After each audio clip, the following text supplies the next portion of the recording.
Bonjour à tous et bienvenue dans cette nouvelle vidéo. Nous sommes super heureux de vous retrouver en cette rentrée et en cette journée de Back to Hogwarts pour commenter ensemble les annonces donc qui ont été faites par la Warner Bros. Bon, on va pas se mentir, c'est pas le Back to Hogwarts le plus fou de tous les siècles, hein. Ça on va se le dire de manière assez claire et assez immédiate.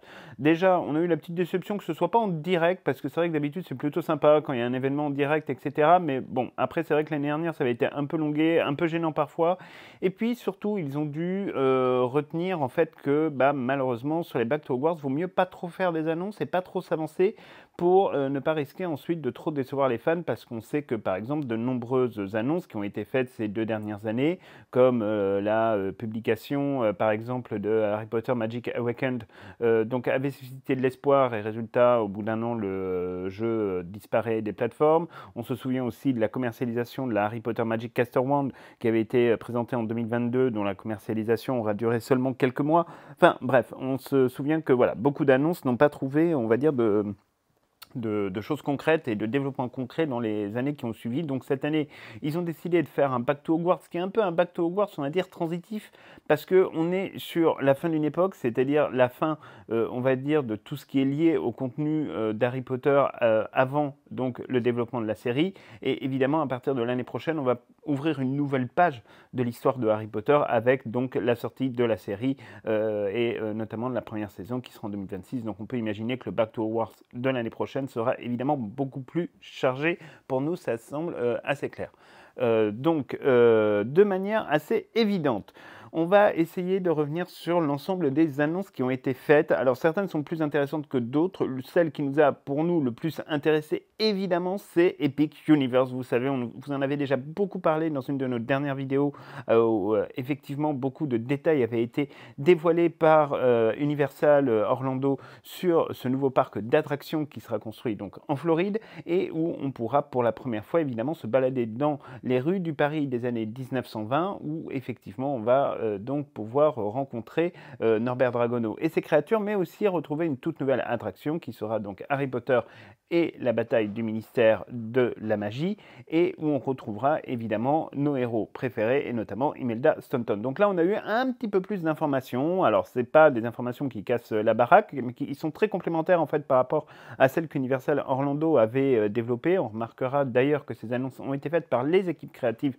d'Universal Orlando. Et donc ce qu'on sait, c'est qu'on va avoir en fait donc un nombre de détails absolument phénoménaux dans cette attraction, qui seront des décors que l'on connaît, d'autres que l'on ne connaît pas. On va pouvoir suivre notamment l'entraînement des aurores, puisqu'on sait que Harry, Ron et Hermione seront dans cette période en fait d'entraînement des aurores. Alors ça pose la question de la temporalité de l'attraction, puisqu'il ne faut pas oublier que si Harry et Ron deviennent des aurores immédiatement après la bataille de Poudlard, on sait très bien que Hermione, elle, ce ne sera pas le cas, puisqu'elle retournera faire sa 7e et dernière année, contrairement aux deux garçons, donc, et elle intégrera le ministère de la magie par la suite, et d'ailleurs pas au poste d'aurore, puisqu'elle ira au département de la justice magique dans un premier temps, ou plutôt au département des créatures magiques. Enfin bref, là on a un petit doute, mais bon, grosso modo, il faudra voir la temporalité de l'attraction pour être sûr d'être à peu près dans les clous, mais globalement on y est. Donc, comme on vous le disait, on aura des décors qui seront absolument superbes, à taille réelle, avec le haut du ministère de la magie.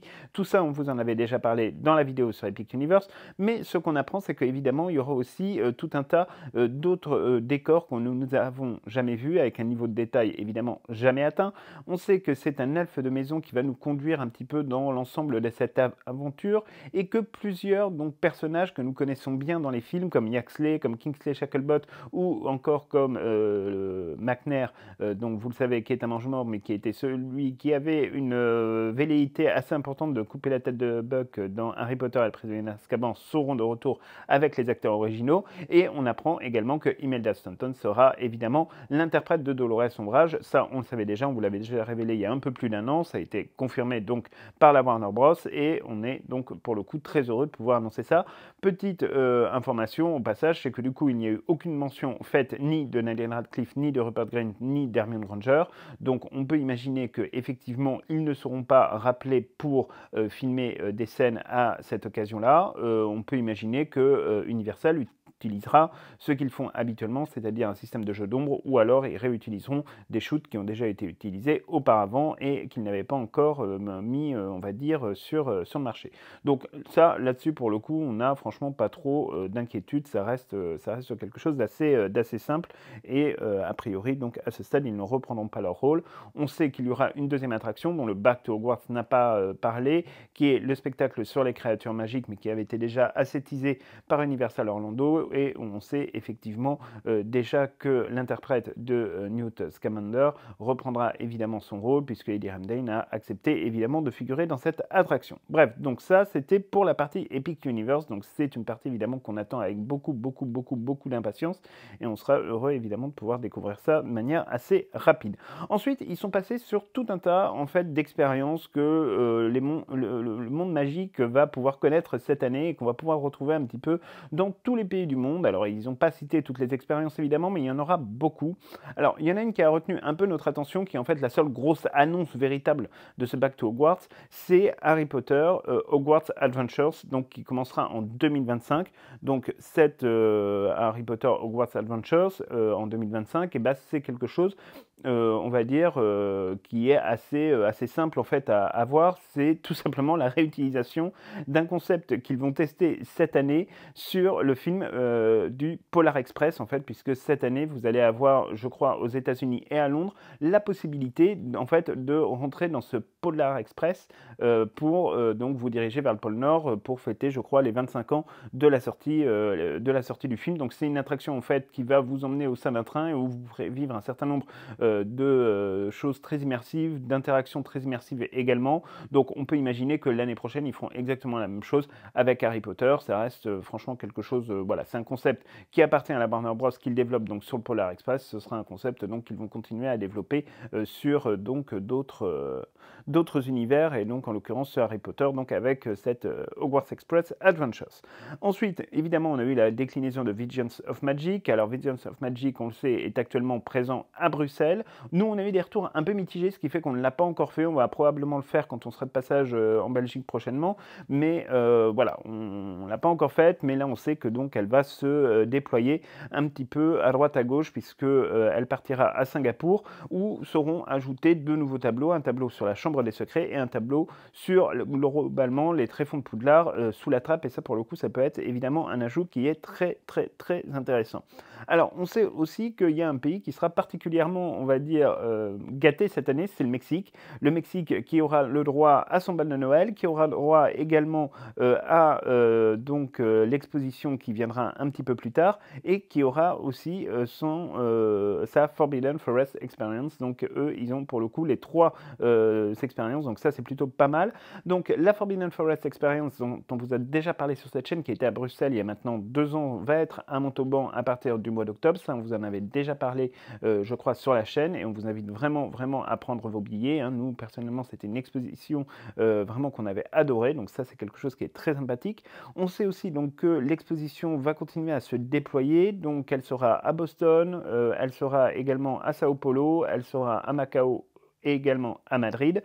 Donc ça fait 4 points pour l'exposition Harry Potter, donc qui continue quand même de tourner en Europe et qui pourra permettre notamment aux Espagnols d'aller voir effectivement cette exposition qui est plutôt pas mal. Donc on voit quand même qu'ils sont en train de vraiment couvrir un petit peu toute la planète. Et alors un nouveau spectacle a été annoncé qui se déroulera à Taipei sur les créatures magiques, mais là pour le coup on n'a pas eu plus d'informations, donc on va essayer de se renseigner parce que à ce stade ça reste évidemment un peu cryptique, mais pour le coup on va voir un petit peu ce dont ça peut parler dans les prochains mois. On imagine qu'on aura des informations là-dessus. On sait que plusieurs spectacles avaient déjà été mis en place en Asie, alors généralement plutôt dans les parcs d'attractions asiatiques, où effectivement on pouvait assister la plupart du temps à des rencontres avec des créatures magiques. Là, on ne sait pas exactement de quoi il en retombe, donc on va se renseigner. Et évidemment, si c'est intéressant, on pourra globalement vous en reparler. Donc ça, c'était vraiment pour les annonces les plus intéressantes du Back to Hogwarts. Après, on est passé sur des annonces annonces, on va dire, un petit peu plus bon, connues, puisqu'en fait, c'était déjà des choses qui avaient déjà été annoncées, notamment donc Hogwarts Mystery, donc, qui va bénéficier de nouveaux ajouts qui sont surtout, alors on n'est pas des joueurs de Hogwarts Mystery, mais on a le sentiment que ce sont surtout des ajouts, on va dire, un peu, voilà, en termes de décoration, un peu en termes de style, un peu en termes de créatures magiques. Donc, bon, là-dessus, grosso modo, ils sont passés quand même assez rapidement. On sait qu'il va y avoir de nouveaux challenges qui vont être développés donc, sur Harry Potter Puzzle et Sortilèges. Donc ça, on est content parce que c'est un jeu qui nous occupe bien des fois quand on s'ennuie. Donc ça, c'est plutôt une bonne nouvelle. Et évidemment, il n'y a eu aucun mot sur Harry Potter Magic Awakened puisque la Warner avait déjà annoncé cesser dès ce mois d'août donc la publication de cette application en Europe, en Amérique du Nord et en Amérique du Sud, et donc ne se concentrer que sur la partie asiatique. Donc ensuite, on nous a fait l'annonce qui était elle aussi pour le coup très attendue, qui était donc une remasterisation de Harry Potter Lego, donc qui va sortir sur les consoles nouvelle génération et sur Steam donc cet automne. Donc bon, ça c'était une annonce qui coûtait pas cher, qui était attendue parce que c'est vrai que ça a été un très très gros succès. Nous, ce qu'on aurait préféré, c'était une remasterisation des jeux originaux Harry Potter, mais là-dessus, je pense qu'il faut qu'on arrête de rêver, ça n'arrivera jamais. Ensuite, ils sont passés évidemment encore une fois sur quelques produits donc déjà qui avaient été présentés. Hein. On sait voilà les Wizarding Archives de J.K. Rowling dont on va vous parler très prochainement dans une nouvelle vidéo. Hein. Il faut juste le temps qu'on les parcourt. C'est un e-book donc qui est disponible sur toutes les plateformes et qui est aussi disponible sur Audible avec une narration faite par Evanna Lynch. Donc on vous invite évidemment à regarder un petit peu tout ça. Nous on va essayer de s'y plonger là dans les jours qui viennent et de regarder un petit peu ce qu'il en retourne. Encore une fois, voilà, on aurait préféré avoir un livre physique, mais bon, on fait avec ce qu'on a. En parlant de livres physiques, bon, évidemment, vous vous en doutez, il n'y a pas eu d'annonce sur la 4e édition, donc des éditions illustrées précédemment par Minalima, donc ça c'est normal. Scholastic a prévenu qu'ils feraient une annonce prochainement de leur côté, ce qui ne les a pas empêchés de présenter une édition entre guillemets, enfin un livre qui va sortir donc au mois de décembre, qui sera Noël à Poudlard, qui devrait être traduit en France par Gallimard et donc distribué par Gallimard Jeunesse, et où on voit aussi des illustrations absolument parfaites, preuve s'il en est qu'il n'y a pas nécessairement que Minalima qui est capable de faire des illustrations très sympathiques sur le thème de Harry Potter. Donc là aussi, on attend évidemment de voir ce livre pour se faire notre propre avis. Ensuite, ils ont balancé tout un tas de collaborations commerciales qui ne nous concernent pas véritablement parce que ce sont des marques soit asiatiques, soit américaines, qui ne sont pas nécessairement commercialisées en France. Donc là-dessus, pour le coup, on n'a pas véritablement de grosses attentes et on ne va pas s'attarder dessus dans cette vidéo. Et enfin, ils ont terminé donc par deux choses. Harry Potter Quidditch Champions, mais sur lequel ils sont passés très rapidement, puisque de toute façon, ça sort là dans 2 jours pour ce qui concerne la partie digitale sur les consoles donc nouvelle génération et sur évidemment PC, et puis sur les anciennes générations également. On sait que sur la Nintendo Switch, ça viendra un petit peu plus tard. Alors, chose un petit peu dommage, dont on s'est rendu compte, mais qu'on avait un peu zappé durant nos vacances et notre période de préparation au mariage et de mariage, c'est que l'édition digitale sort 2 mois, enfin même presque 3 mois avant l'édition physique. Donc ça, bon, c'est toujours un truc qu'on a un peu de mal à piger, mais en termes de stratégie commerciale. Mais bon, pourquoi pas, écoutez, c'est pas grave, hein, c'est comme ça. Et sur la Nintendo Switch, évidemment, là c'est toujours un peu la galère, on retrouve un peu le même type de galère qu'il y avait eu sur Hogwarts Legacy. Donc bon, courage aux utilisateurs de Nintendo Switch, ça va venir à un moment ou à un autre. Et donc pour terminer ce Back to Hogwarts, ils ont représenté un petit teaser pour donc l'émission de cuisine qu'on a appelé un peu le meilleur pâtissier donc de Harry Potter, où on aura un certain nombre donc de surprises. Alors vraisemblablement toute l'émission est déjà tournée et donc sera diffusée cet automne. A priori, on pense sur la plateforme Max. À notre connaissance, aucune chaîne française ne s'est portée acquéreuse à ce stade pour la diffusion. Donc, on imagine que ce sera sur la plateforme de streaming. En tout cas, nous, c'est comme ça qu'on l'a compris. On sait qu'il y aura un certain nombre d'acteurs donc de Harry Potter qui vont passer évidemment dans cette émission qui sera animée par les jumeaux Pelps. Alors, on sait qu'il y aura notamment Evanna Lynch, il y aura Bonnie Wright, il y aura l'interprète également du professeur Flitwick. Donc, bon, on va avoir un truc assez sympa. Ça a l'air plutôt good vibes. Donc on va regarder ça évidemment et puis on commentera ça en direct sur la chaîne quand tout ça sortira évidemment.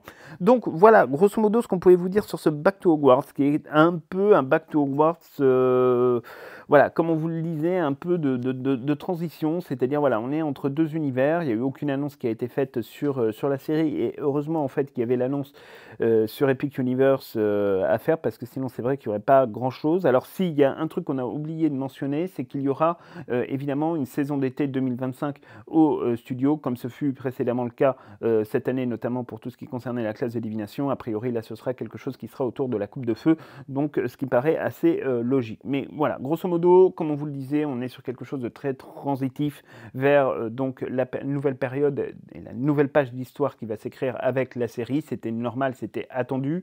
Voilà, quelques petits regrets du fait que les annonces, c'est vrai, sont pas forcément totalement ouf. Il n'y a pas eu vraiment, voilà, certains s'attendaient à un très gros Back to Hogwarts parce que c'est vrai qu'il y a eu un teasing qui a été vraiment assez important de la part de la Warner Bros. Résultat, bon, le teasing a un peu dépassé les annonces et ça, c'est peut-être le truc un petit peu dommage et on n'a pas ressenti forcément la même vibe que l'an dernier où là, effectivement, le fait qu'il n'y ait pas de présentation en direct, le fait que ce soit une vidéo enregistrée qui soit juste jetée en pâture sur YouTube, c'est quelque chose, voilà, que nous, on a un peu regretté. On aurait préféré, voilà, avoir un truc un peu plus vivant, mais bon, on savait que cette année, c'était compliqué et que, voilà, encore une fois, on est dans une période où il faut se préparer à de très grands changements, à de très grandes évolutions, donc c'était aussi un petit peu normal qu'on reste sur des annonces, pas entre guillemets bas de gamme, hein, mais sur des annonces, voilà, qui sont un petit peu en attente. Donc, à retenir, évidemment, Epic Universe, dont Universal Orlando devrait annoncer la date d'ouverture incessamment sous peu, hein, ça c'est dans l'année 2025, donc ça va arriver très très rapidement, probablement au printemps. Et également la présence, donc pour nous Français, de l'expérience de la forêt interdite à Montauban, ce qui est quand même quelque chose de plutôt pas mal.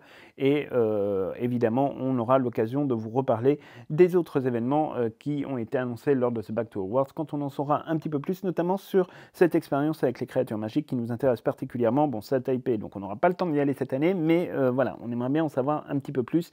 Et dès qu'on aura évidemment plus d'informations, vous serez les premiers à être au courant. Donc c'est tout pour cette vidéo, on espère vraiment qu'elle vous aura plu.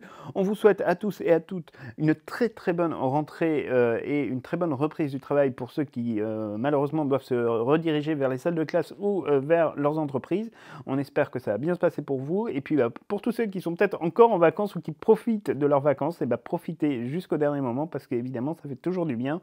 Nous on est rentrés, on est encore un peu jet-lagués, mais on commence à s'en remettre gentiment et donc évidemment on se retrouve dès mercredi pour plein de nouvelles aventures sur notre chaîne et vous savez qu'il y a encore plein de nouvelles choses qui vont arriver cette année. Donc on se retrouve très bientôt et on vous souhaite à tous et à toutes un très très bon dimanche.